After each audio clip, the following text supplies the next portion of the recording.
Okay, this is your unit number 1, that is introduction to data structure. बरोबर. First काय तुमचं unit introduction to data structure. आता त्यामध्ये points आहेत बघा, सिलेबसमध्ये मेन्शन केलेले आहेत पॉईंट्स. फर्स्ट आता तुम्हाला डेटा स्ट्रक्चर स्टडी करायचं म्हणजे काय तुम्हाला what is data, what is problem, what is the solution, हे सगळं कन्सेप्ट तुम्हाला काय करायचं आहे स्टडी करावं लागणार. बरोबर. आवाज येते सर्वांना. फर्स्ट ऑफ ऑल आपण बघू व्हॉट इज प्रॉब्लेम. आता प्रॉब्लेम काय. आता काही पण तुम्हाला एखादं गोष्ट सॉल्व्ह करायची आहे, एखादं प्रॉब्लेम असो किंवा काही कंडिशन असो किंवा एखादी सिच्युएशन आहे बघा, त्याला आपण काय म्हणतो प्रॉब्लेम. तर प्रॉब्लेम डेफिनेशन काय. Problem is defined as situation or condition which needs to solve to achieve goal. म्हणजे आपण एखादं गोल अचीव करायचा आहे, बरोबर, त्यातून काय काहीतरी तुम्हाला सोल्युशन फाइंड आउट करायचं आहे, त्याला आपण काय म्हणतो प्रॉब्लेम. बरोबर. देन नेक्स्ट डेफिनेशन आहे बघा solution. Okay, way of solving A problem. आता एखादा प्रॉब्लेम आपल्याला सॉल्व्ह करायचा आहे तेव्हा आपण काय करतो, त्याचे काहीतरी स्टेप्स असतात बघा, त्याचा काहीतरी वे असतो, आपण काहीतरी प्लॅन करतो त्यासाठी. बरोबर. त्याला काय म्हणतो आपण सोल्युशन. बरोबर.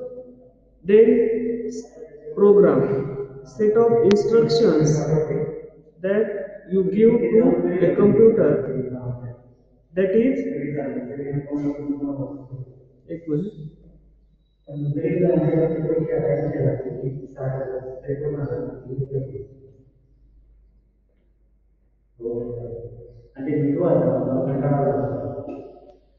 तर what is program?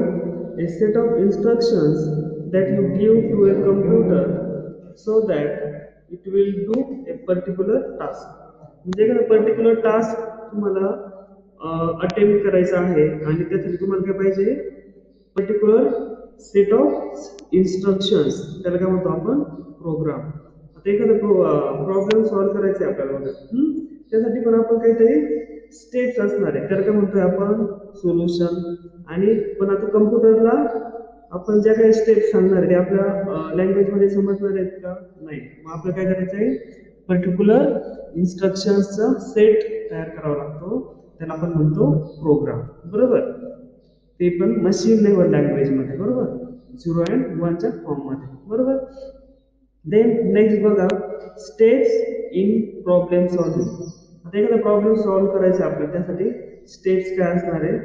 फर्स्ट बघा डिफाईन द प्रॉब्लेम, म्हणजे तुमचा ऍक्च्युअल प्रॉब्लेम काय आहे तुम्हाला काय करायचं आहे डिफाईन करायचा आहे. देन डिफाईन करायचं म्हणजे काय करायचं आहे तुम्हाला तो समजून घ्यायचं आहे. बरोबर. म्हणजे what is the exact problem. Then data gathering. आता तुम्ही प्रॉब्लेम समजून घेतलाय, बरोबर, मग तुम्हाला ऍक्च्युअल समजलं त्यामध्ये काय करायचंय काय नाही करायचंय. बरोबर. देन तुम्ही त्याच्याशी रिलेटेड काय करणार आहे इन्फॉर्मेशन गॅदर करणार आहे किंवा ज्या काही रिक्वायरमेंट्स आहेत, बरोबर, त्या तुम्ही काय करणार आहे गॅदर करणार आहे, that is requirement gathering. Then third बघा डिसाईड इफेक्टिव्ह सोल्युशन. आता त्यामध्ये एखादा प्रॉब्लेम सॉल्व्ह करण्यासाठी आपल्याला नंबर ऑफ सोल्युशन्स आपण फाइंड आउट करू, आणि त्यामध्ये तुम्हाला काय करायचं त्यामध्ये फर्स्ट विच इज इफेक्टिव्ह, म्हणजे तुम्हाला काय करायचंय जो इफेक्टिव्ह आहे आणि तो फेवरेबल आहे तुमच्यासाठी, बरोबर, ते तुम्हाला डिसाईड करायचं आहे. Number of solutions for a single program असू शकतात. बरोबर. देन फोर्थ आहे implement and evaluate the solution, म्हणजे तुम्हाला ज्या काही स्टेप्स तुम्ही डिसाईड केल्या किंवा डिफाईन केलेला आहे प्रॉब्लेम, त्यासाठी तुम्ही काय केलंय स्टेप्स हे केल्या, तुम्ही फाइंड आउट केल्यात ते सॉल्व्ह करण्यासाठी तो प्रोग्राम किंवा प्रॉब्लेम. बरोबर. मग काय करायचं ते तुम्हाला काय करायचं आहे इम्प्लिमेंट आणि इव्हॅल्युएट करायचं आहे, कशासाठी सोल्युशन फाइंड आउट करण्यासाठी. देन रिव्ह्यू, म्हणजे तुम्हाला तुम्ही जे काही वरती स्टेप्स फाइंड आउट केल्यात बघा, define problem, data gathering, decide केलं सोल्युशन कसं फाइंड आउट करणार, then implement and evaluate the solution. एकदा रिव्ह्यू करायचं त्यामध्ये काही तुमच्या काही मिस्टेक्स वगैरे झाल्या ठीक आहे, बरोबर, हे तुमच्या स्टेप्स इन प्रॉब्लेम सॉल्विंग. बरोबर. समजलं definitions. Then what is data. बरोबर. आता तुम्ही सगळे स्टडी करताय, दोन डिप्लोमा झालाय काहींचा, काहींना फर्स्ट इयर केलंय. बरोबर. आता त्यामध्ये डेटा म्हणजे काय तुम्हाला कळलं असेल. बरोबर. आता जो काही तुमच्याकडे मटेरियल असतं बघा, काही पण. आता फॉर एक्झाम्पल आपण कॉलेज बघू. म्हणजे आपलंच कॉलेज. आपल्या इथं काय 5 ब्रांचेस आहेत आपल्याकडं, 3 स्ट्रीम्स आहेत. MBA आहे, पॉलिटेक्निक आहे आणि इंजिनिअरिंग आहे. बरोबर. यामध्ये पण इंजिनिअरिंगच्या 5 ब्रांचेस आहेत, पॉलिटेक्निकच्या 5 ब्रांचेस आहेत. हा काय झाला तुमचा डेटा. पण आता तुम्ही याच्यामध्ये काही सॉर्ट आउट केलंय का, तुम्हाला फक्त माहिती आहे एवढं आहे असं आहे. बरोबर. आता डेटा म्हणजे काय, तुमचा हे जी काही पूर्ण मटेरियल म्हणजे कॉलेज रिलेटेड जी काही हे आहे, रॉ मटेरियल म्हणून आपण त्याला, हे तुम्हाला माहिती आहे, त्याला काय म्हणतो आपण डेटा. आता नेक्स्ट बघा, information. Information is obtain after processing the data and data has been interpreted and analyse. आता तुम्हाला जेव्हा माहित होतं कॉलेजमध्ये आल्यानंतर, आता आपल्याकडं कम्प्युटर डिपार्टमेंटला 3 क्लासेस आहेत. सेकंड इयर आहे, थर्ड इयर आहे आणि BE आहे.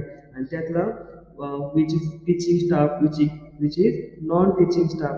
म्हणजे हे काय झालं, तुम्ही इथे येऊन तुम्ही ती प्रोसेसिंग करताय काहीतरी, किंवा अनालाइज करताय, किंवा इथे येऊन समजतंय. बरोबर. ही काय झाली तुमची इन्फॉर्मेशन. इथं येऊपर्यंत तुम्हाला माहित होतं का, काही डिपार्टमेंटचं नव्हतं माहित. मग तो काय झाला, तुमचा पूर्ण डेटा, तुमच्याकडे रॉ मटेरियल होतं ते कॉलेजबद्दलचं. बरोबर. तो झाला तुमचा डेटा. देन इन्फॉर्मेशन, तुम्हाला इथे येऊन समजलं. बरोबर. इथं कोणत्या कोणत्या ब्रांचेस आहेत, कोणता स्टाफ आहे, किती क्लासेस आहेत. बरोबर. किती डिव्हिजन्स आहेत. बरोबर. हे झाली तुमची इन्फॉर्मेशन. आता नॉलेज. नेक्स्ट कन्सेप्ट बघा, knowledge. Knowledge is useful to take decisions and actions. आता तुम्ही काय करताय कम्प्युटर डिपार्टमेंटला, आता समजा अभिषेक गोरे आला. बरोबर. आला ॲडमिशनसाठी, त्याचा नंबर लागला आपल्या कम्प्युटर डिपार्टमेंटला. बरोबर. मग आता नॉलेज म्हणजे काय, त्याला डिपार्टमेंट डिसाईड करायचंय ना आधी. बरोबर. तो काय करणार, डिपार्टमेंट डिसाईड करणार, आणि त्याला ऍडमिशन कुठं घ्यायचंय, फर्स्ट इयरला घ्यायचंय का सेकंड इयरला घ्यायचंय, त्याला घ्यायचंय डायरेक्ट सेकंड इयरला ऍडमिशन घ्यायचंय. बरोबर. ते काय आलं, त्याचं त्याने डिसिजन घेतलं. बरोबर. ऍक्शन आणि डिसिजन. ते काय आलं, त्याचं नॉलेज. बरोबर. त्याला काय करायचंय, आता जो काही डेटा आहे संपूर्ण, बरोबर, तुमचा जो कम्प्लीट डेटा आहे, त्यातून काय करायचंय, स्पेसिफिक इन्फॉर्मेशन तुम्हाला एक्स्ट्रॅक्ट करायची. काय करायचंय, एक्स्ट्रॅक्ट करायचे, म्हणजे तुम्हाला जे पाहिजे तेच घ्यायचंय त्याच्यात. बरोबर. त्याला काय म्हणतो आपण, नॉलेज. बरोबर. हे काय बाकीचं इलेक्ट्रिकल, सिव्हिलशी काही घेणं देणं आहे का तुम्हाला, नाही. ते झालं तुमचं डेटा. बरोबर. नंतर इन्फॉर्मेशन काय तुमची, कम्प्युटर डिपार्टमेंटला तुम्ही आले. बरोबर. नंतर तुम्हाला ऍडमिशन कुठं घ्यायचंय, डायरेक्ट सेकंड इयरला. ते काय झालं तुमचं नॉलेज. ओके. समजलं तुम्हाला डेटा, इन्फॉर्मेशन आणि नॉलेज मधला डिफरन्स काय आहे. ओके.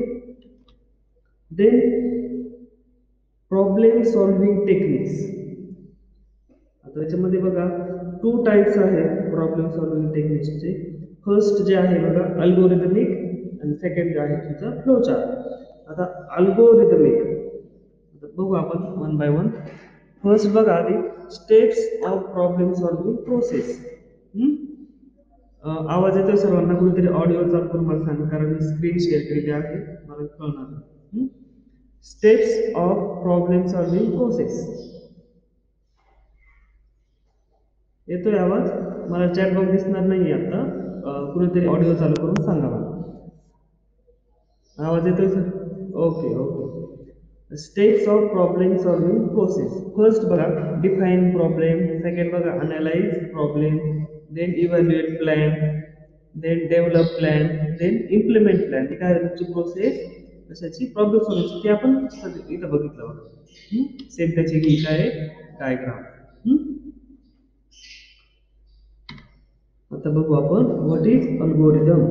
काय सिलेबसमध्ये बघा, तुमच्या सिलेबसमध्ये आहे बघा. फर्स्ट अल्गोरिदम आहे, नंतर डेटा स्ट्रक्चरचं आधी टाईप्स ऑफ डेटा स्ट्रक्चर दिलेत आधी, पण आपण आधी काय बघणार आहे, अल्गोरिदम, फ्लोचार्ट वगैरे काय ते बघणार आहे. नंतर आपण जाऊ डेटा स्ट्रक्चर करू. बरोबर. फर्स्ट बघा अल्गोरिदम. आता अल्गोरिदम म्हणजे काय, व्हॉट इज अल्गोरिदम? तर अल्गोरिदम म्हणजे काय? स्पेसिफिक स्टेप्स ज्या तुम्हाला फॉलो करायच्या आहेत. तुम्हाला काही पण प्रॉब्लेम किंवा प्रोग्राम डिफाईन करताना त्याला काय म्हणतो आपण? Algorithm. And algorithm is defined as step by step procedure or method for solving a problem by computer in a finite number of steps. म्हणजे काय? स्टेप बाय स्टेप तुम्हाला काय करायची? त्याची प्रोसिजर डिफाईन करायची आहे, त्याला म्हणतो आपण अल्गोरिदम. बघा खाली डायग्राम बघा. What is algorithm? Input, set of rules to obtain the expected output from the given input, then output. Okay, म्हणजे थोडक्यात अल्गोरिदम काय आहे? तुमची procedure one by one step, ज्यात तुम्ही सिक्वेन्शियल स्टेप म्हणू आपण. सिक्वेन्शियल स्टेप्स त्याला काय म्हणतो आपण? अल्गोरिदम. आता याचे काही कॅरेक्टरिस्टिक्स आहेत बघा अल्गोरिदमच्या. आता थेरीला नेहमी असतो हा question, what is algorithm and experience characteristics, नेहमी असतो हा क्वेश्चन. फर्स्ट बघा, क्लिअर अँड अनएम्बिग्युअस. म्हणजे काय? त्याचा काय अर्थ होतो? Algorithm should be clear and unambiguous. म्हणजे काय? तुम्हाला जो काही स्टेप्स तुम्ही दिल्या त्या काही तुम्हाला क्लिअर झाल्या पाहिजे, तुम्हाला त्या अंडरस्टँड झाल्या पाहिजे, बरोबर? त्यामध्ये व्यवस्थित मेन्शन केलेलं पाहिजे तुम्हाला जे ऑब्टेन करायचे. Then well defined inputs. If an algorithm says to take input, it should be well defined input. म्हणजे काय? तुम्ही त्या मेसेज करताय का? एक मिनिट.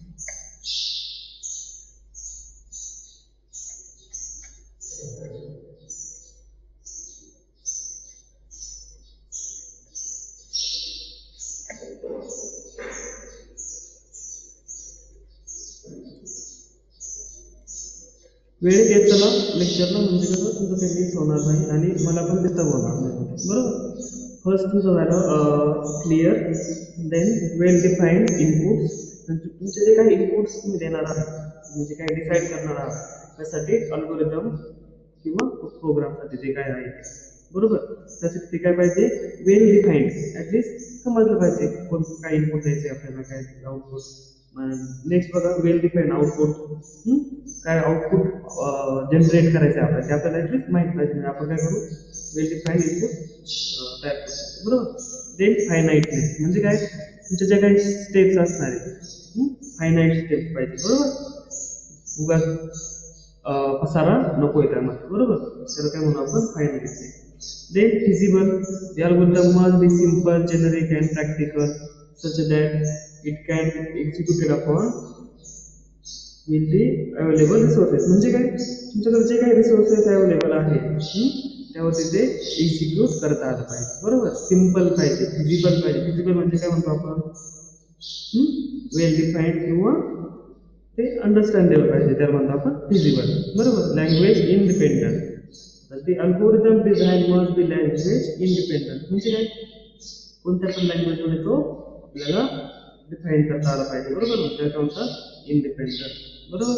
हे झालं म्हणजे कॅरेक्टरिस्टिक्स. काय काय characteristics? Clear, then well defined input, well defined output, finiteness, feasible and language independent. Next बघा, एक्झाम्पल ऑफ अल्गोरिदम. काय? Addition of two numbers. हा सिंपल एक्झाम्पल आहे बघा, बरोबर? प्रॉब्लेम बघा. Design an algorithm add two numbers and display the result. याचं काय असणार आहे? अल्गोरिदम आपल्याला काय करायचं आहे? स्टेप्स फॉलो करायचे आहे. First start, second declare 3 integers A, B and C. आता बघा, फर्स्ट कॅरेक्टरिस्टिक्स काय होती? क्लिअर अँड क्लिअर, बरोबर? Then declare 3 integers. Second characteristic काय? Well defined input. आता यामध्ये बघा, तुम्ही फक्त A आणि B फक्त 2 इंटिजर्स तुम्ही डिक्लेअर केले, बरोबर? हे काय इनपुट देतोय ना आपण, बरोबर? A आणि B आपण काय केलं? समजा डिक्लेअर केले आणि C डिक्लेअरच नाही, बरोबर? मग काय एरर येईल रे? तुमचं सॅटिस्फाय होईल का? सेकंड अँड थर्ड कॅरेक्टरिस्टिक नाही होणार. वेल डिफाईन आउटपुट, तुम्ही आउटपुट पुढे स्टोर करणार ते काही मेन्शनच केलं नाही, बरोबर. थर्ड स्टेप बघा, define values of A and B. तुम्हाला ए अँड बीच्या व्हॅल्यूज त्यांना इनपुट द्यावं लागणार, बरोबर. देन तुम्हाला काय करायचं आहे, add values of A and B म्हणजे फॉर्म्युला द्यावा लागेल, बरोबर. C is equal to A plus B, बरोबर. Then step 5, store output of step 4 to C. तुम्हाला काय करायचं आहे, आउटपुट कशामध्ये स्टोअर करायचं आहे, सी मध्ये, बरोबर. व्हेरिएबल सी तुम्हाला आधी डिक्लेअर करावंच लागणार आहे, बरोबर. Then print C. 6 step print C. C print करायचं आहे तुम्हाला, त्यामध्ये काय केलं तुम्ही, रिझल्ट स्टोअर केलेला आहे. Then 7 stop. ही काय तुमची step by step procedure of solving algorithm, that is addition of 2 numbers and display the result. Okay, समजा तुम्हाला व्हॉट इज अल्गोरिदम, हे झालं तुमचे त्याची कॅरेक्टरिस्टिक, ही डेफिनेशन अँड देन अल्गोरिदम. आता अल्गोरिदम डिझाईन टूल्स. अल्गोरिदम आपण आता अल्गोरिदम तर लिहिलं आपण, बरोबर. आता ते काही न कळतं नाही कळतं, बरोबर. अल्गोरिदम त्यामध्ये पण दोन टाईप्स आहेत बघा, दोन टूल्स आहेत, बरोबर. फर्स्ट आहे फ्लो चार्ट, सेकंड आहे तुमचा सुडो कोड. आता सुडो कोड मे बी माहीत नसेल काहींना असू शकतो माहिती, फ्लो चार्ट पण असेल नाही. जो काही आपण अल्गोरिदम डिझाईन केला आहे, the algorithm which we have designed, तो काय करायचा आहे आपल्याला फ्लो चार्ट मध्ये कन्वर्ट करायचा आहे, बरोबर. कसं कन्वर्ट करणार, तर त्यासाठी पण प्रोसिजर आहे, काही सिम्बॉल्स आहेत. आपण बघू आधी what is flow chart.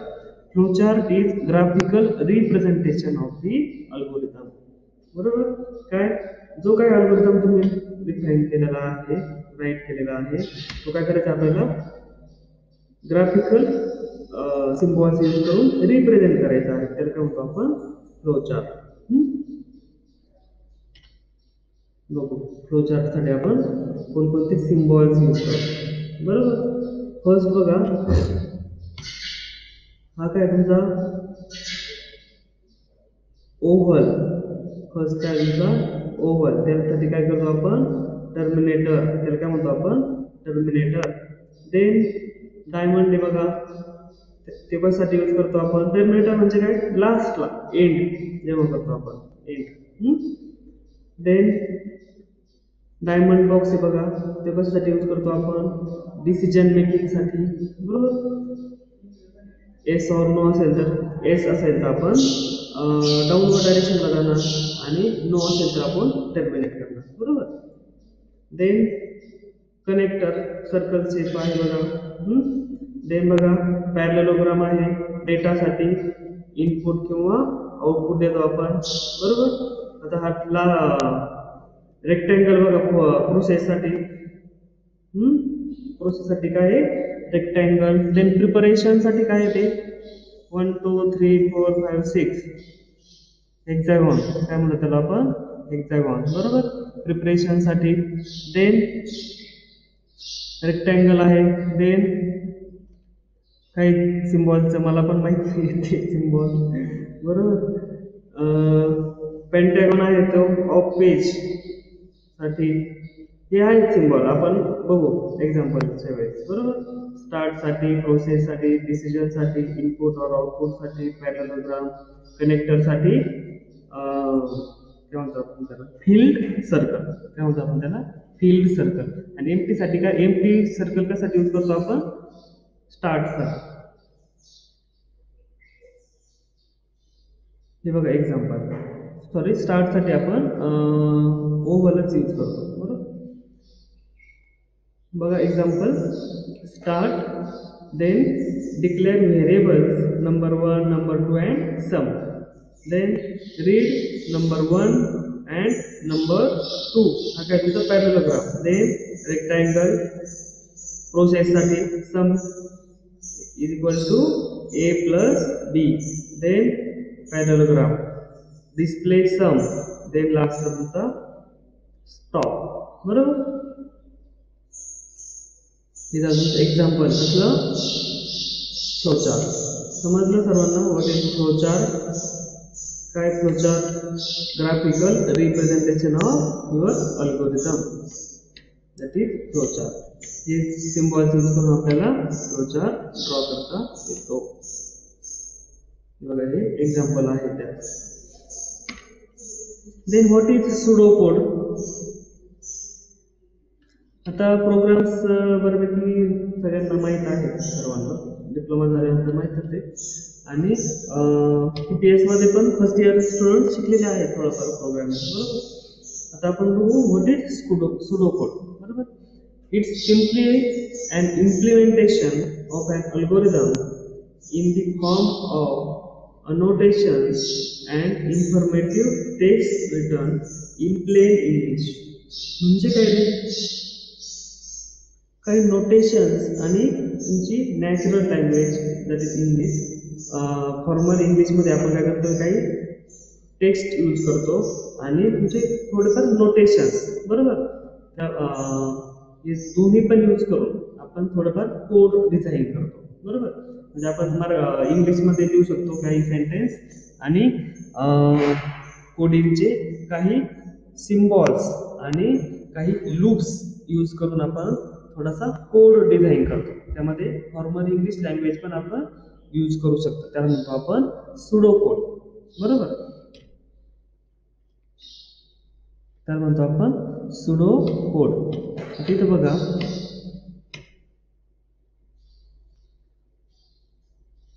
a mixture of natural language and high level programming concepts that describe the main ideas behind a generic implementation of a data structure or algorithm. बरोबर. याच्यामध्ये बघा expressions, त्याच्यामध्ये बघा इथं बघा असाइनमेंट ऑपरेटर यूज केलं, इथं equality relationship use केलंय. बरोबर. देन मेथड्स यूज करू शकतो आपण. अल्गोरिदम, इथं name of the algorithm. Then parameter 1, parameter 2. बरोबर. देन आणखी काय यूज करू शकतो, decision structures, if then else, if else loop आहे, इफ देन एल्स लूप आहे. बरोबर. नेस्टेड इफ एल्स आहे. बरोबर. देन व्हाईल लूप्स, व्हाईल आहे, व्हाईल लूप आहे. देन डू व्हाईल लूप आहे. बरोबर. देन रिपीट लूप्स, त्यामध्ये रिपीट स्टेटमेंट, अंटिल स्टेटमेंट. बरोबर. तुमचं रिपीट. देन फॉर मध्ये काय असतं, for in bracket increment decrement operator condition. बरोबर. देन अरे इंडेक्सिंग, यामध्ये काय करू शकतो तुम्ही, अरे नेम इन रेक्टँग्युलर ब्रॅकेटमध्ये काय त्याचं जे काही साईज वगैरे असेल. बरोबर. स्क्वेअर ब्रॅकेटमध्ये. Then calls, object method in bracket arguments. बरोबर. म्हणजे हे काय, यामध्ये काही पण तुम्ही यूज करू शकता. कशामध्ये? सुडो कोडमध्ये. बरोबर. देन रिटर्न स्टेटमेंट्स पण यूज करू शकता. बरोबर. काय यूज करू शकता? Return statement. याचं आपण एक्झाम्पल बघू नेक्स्ट लेक्चरमध्ये एखादं, मग तुम्हाला व्यवस्थित समजून जाईल. एक एक्झाम्पलच घेऊ, त्यामध्ये त्याचा अल्गोरिदम कसा डिझाईन करायचा, त्याचा फ्लोचार्ट कसा डिझाईन करायचा, आणि त्याचा सुडो कोड. ओके. समजलं तुम्हाला what is pseudo code? Pseudo code म्हणजे काय? आपण काय करतोय, सिम्पल इंग्लिश लँग्वेजमध्ये थोडंफार कोड डिझाईन करतो, पण त्यामध्ये काय यूज करतो, काही प्रोग्रामिंग कन्सेप्ट्स, लूपिंग किंवा डिक्लेरेशन्स, डिसिजन स्ट्रक्चर्स. ओके. तर बघा complexity of algorithms. Complexity of algorithms. आता कॉम्प्लेक्सिटी म्हणजे काय, तुमचा जो काही प्रोग्राम आहे त्याची इफिशियन्सी मेजर करण्यासाठी कॉन्सेप्ट यूज करतो आपण. बरोबर. त्याला म्हणतो आपण कॉम्प्लेक्सिटी. बरोबर. ते दोन टाईप्स आहेत बघा कॉम्प्लेक्सिटीचे. इफिशियन्सी मेजर करण्यासाठी दोन टाईप्स आहेत. फर्स्ट आहे तुमचा स्पेस कॉम्प्लेक्सिटी, सेकंड आहे तुमचा टाइम कॉम्प्लेक्सिटी. आता स्पेस कॉम्प्लेक्सिटी म्हणजे काय बघा. What is space complexity? Space complexity of an algorithm quantifies the amount of space or memory taken by an algorithm. Wording थोड़ा difficult है. मी तुम्हाला सिंपल लँग्वेजमध्ये सांगतो. Amount of space required to store a program, त्याला म्हणतो आपण space complexity, बरोबर. Then amount of time required to solve the algorithm, त्याला म्हणतो आपण टाइम कॉम्प्लेक्सिटी, बरोबर. आता टाइम इफिशियन्सी म्हणजे काय? अमाऊंट ऑफ टाइम मेजर करण्यासाठी जे यूज करतो आपण ते टाइम इफिशियन्सी. आणि measure of amount of memory त्यासाठी म्हणतो आपण स्पेस इफिशियन्सी, म्हणजे मेजरमेंटसाठी, बरोबर. Time efficiency and space efficiency, बरोबर. हे झालं तुमचे related to your complexity. Complexity काय आहे? To measure efficiency of algorithm. त्यासाठी काय करतो आपण? कॉम्प्लेक्सिटी हा कन्सेप्ट यूज करतो. त्यामध्ये दोन टाईप्स आहेत. फर्स्ट आहे तुमचा स्पेस कॉम्प्लेक्सिटी, सेकंड आहे तुमचा टाइम कॉम्प्लेक्सिटी. त्याचे डेफिनेशन तुम्हाला मी सांगितलं. फर्स्ट स्पेस रिक्वायर्ड आणि सेकंड टाइम रिक्वायर्ड. ओके, तुमचं रिलेटेड टू कॉम्प्लेक्सिटी. देन यामध्ये केसेस आहेत बघा. आता एखादा प्रॉब्लेम सॉल्व्ह करतो आपण, त्यामध्ये नंबर ऑफ स्टेप्स असल्या मग त्याचा काही आपल्याला काही जास्त फायदा आहे का? ती काय आहे तुमची वर्स्ट केस, काय आहे तुमची वर्स्ट केस. आणि एखादा प्रॉब्लेम आपण किंवा प्रोग्राम मिनिमम नंबर ऑफ स्टेप्समध्ये जर सॉल्व्ह करत असतो तर ती काय आहे तुमची बेस्ट केस. कोणती केस आहे तुमची best case. Then average number of step लागत असले किंवा टाइम लागत असला तर काय म्हणतो आपण ॲव्हरेज केस. ह्या तीनही केसेस आहेत त्याच्यामध्ये तुमच्या अनालिसिस ऑफ अल्गोरिदममध्ये, बरोबर. तुमचे जे काही नोटेशन्स यूज करणार आहे तुम्ही, बरोबर, त्यामध्ये पण तुम्हाला काही डिफाईन करावं लागतं. ॲव्हरेज केस आहे का, बेस्ट केस आहे की वर्स्ट केस आहे, बरोबर. आता नेक्स्ट आहे आता तुम्ही जे काही अनालिसिस ऑफ अल्गोरिदम करणार आहे, बरोबर. स्पेस कॉम्प्लेक्सिटी असो किंवा टाइम कॉम्प्लेक्सिटी असो, बरोबर. त्यासाठी काही नोटेशन्स यूज करतो आपण, बरोबर. काही नोटेशन्स यूज करतो आणि ते नोटेशन्सनी तुम्ही काय डिफाईन करता? त्या अल्गोरिदमचं बिहेवियर, बरोबर. म्हणजे बिहेवियर म्हणजे इफिशियन्सी म्हणून थोडक्यात आपण त्याला, बरोबर. तुम्ही ती इफिशियन्सी कशाने डिनोट करणार आहे? There are three types of notation. First is the theta notation, big O notation आणि ओमेगा नोटेशन, बरोबर. फर्स्ट आहे बघा थिटा, सेकंड तुमचं बिगो नोटेशन आणि थर्ड आहे ओमेगा नोटेशन. ते आपण नेक्स्ट लेक्चरमध्ये स्टडी करू. नंतर डेटा स्ट्रक्चर वगैरे आहे पुढे. तर समजलं सर्वांना आजचा टॉपिक? आजचे टॉपिक समजले सर्वांना?